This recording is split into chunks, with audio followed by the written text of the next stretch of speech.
Hi అండి. ఈరోజు నేను హోమ్‌మేడ్ కుల్ఫీ తయారు చేస్తున్నానండి. మా పిల్లలు చాలా రోజుల నుండి ఐస్ క్రీమ్ కావాలని అడుగుతున్నారు. కుల్ఫీ కోసం full cream milk half litre పాలను తీసుకోవాలి. పొయ్యి మీద ఒక ప్యాన్ పెట్టి ప్యాన్‌లో పాలను పోసుకోవాలి. నా దగ్గర ఎక్స్‌ట్రా గ్లాస్ పాలుంటే అవి కూడా దాంట్లోనే వేసుకున్నాను. పాలను పాలను బాగా మిక్స్ చేసుకుంటూ ఉండాలి. పాలలో అట్టులాగా వస్తుంది కదండీ! దాన్ని కూడా అందులోనే బాగా మిక్స్ చేసుకుంటూ కలుపుకోవాలి. తర్వాత 10 బాదాంలను, 10 జీడిపప్పులను ఒక మిక్సీ గిన్నెలో వేసుకొని, మనం వేడి పాలను అందులో వేసుకొని బాగా మిక్సీ పాలు కొంచెం దగ్గర పడ్డ తర్వాత దాంట్లోనే మిక్సీ చేసుకుంది ఉంటుంది కదండీ! దాంట్లో ఉండలు లేకుండా కలుపుకోవాలి.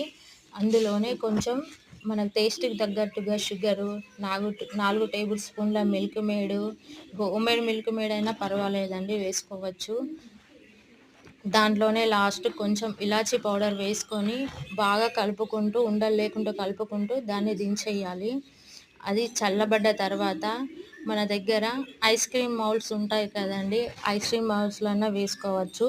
ఒకవేళ ఐస్ క్రీమ్ మౌల్డ్‌లు లేకపోతే మన టీ గ్లాసులు ఉంటాయి కదండీ! టీ గ్లాసుల్లో వేసుకొని దానిపైన ప్లాస్టిక్ షీట్ దొరుకుతుంది మనకు.